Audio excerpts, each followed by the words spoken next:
ભાઈ, બોલ. તારી માટે ટિફિનમાં શું બનાવું? સલાડ. આ જો સલાડ બનાવવાનું છે. કેમ? વજન વધી ગયું છે, પેટ કમર બહુ વધી ગઈ છે. ઓહ, ઓકે. તો મારા ભાઈનું આજકાલ વજન બહુ વધી ગયું છે, તો એના માટે આજે હું હેલ્ધી સલાડ બનાવું છું. તો સલાડ બનાવવા માટે મેં અહીંયા બાફેલી મકાઈના દાણા લીધા છે. તેની સાથે એકદમ ઝીણી કટ કરેલી કોબીજ લીધી છે, ઝીણા કટ કરેલા ટામેટાં લીધા છે, ઝીણા કટ કરેલા ગાજર લીધા છે, એકદમ ઝીણું ચોપ કરેલું બીટ લીધું છે. બીટને મેં અડધું જ લીધું છે કેમ કે મારા ભાઈને બીટનો ટેસ્ટ બહુ ભાવતો નથી. તો આ બધાને સારી રીતે મિક્સ કરીશું. અહીંયા વાસણ નાનું પડતું હતું એટલે મેં બીજા બાઉલમાં ટ્રાન્સફર કર્યું છે. આ બધું જ વેજીટેબલ સારી રીતે મિક્સ કરીશું.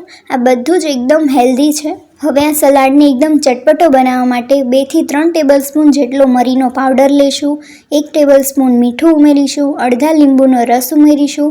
ત્યારબાદ ઝીણા કટ કરેલા લીલા ધાણા લઈશું, તેને મેં ધોઈને નિતારી લીધા હતા, તે અંદર ઉમેરીશું. બધું સારી રીતે મિક્સ કરીશું. તો જ્યારે પણ તમે વેઇટ લોસ કરતા હોય ત્યારે તમે આ રીતનો ચટપટો હેલ્ધી સલાડ બનાવીને ખાઈ શકો છો. શાક રોટલીની જગ્યાએ તમે આ હેલ્ધી સલાડ પણ ખાઈ શકો છો. ત્યારબાદ એકદમ લાસ્ટમાં આપણે 1 ચમચી ચાટ મસાલો ઉમેરીશું. તેનાથી આ સલાડ બહુ જ ટેસ્ટી અને ચટપટો લાગશે. તો અહીંયા આપણું સલાડ બનીને રેડી છે. તો મેં અહીંયા મારા ભાઈ માટે લંચ બોક્સમાં સલાડ બનાવીને રેડી કરી લીધું છે, કારણ કે અત્યારે ડાયટ પર છે અને લંચ બોક્સમાં ખાલી ડાયટિંગ ફૂડ જ લઈ જાય છે. તો અહીંયા મેં ટિફિન બનાવીને રેડી કરી લીધું છે. તો જ્યારે પણ તમારા ઘરે કોઈ વેઇટ લોસ કરવાનું હોય તો એના માટે આ રીતનું સલાડ જરૂરથી બનાવજો.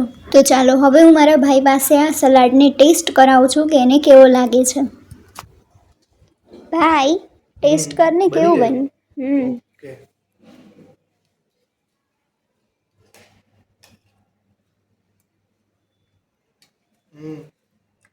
સુપર. Thank you.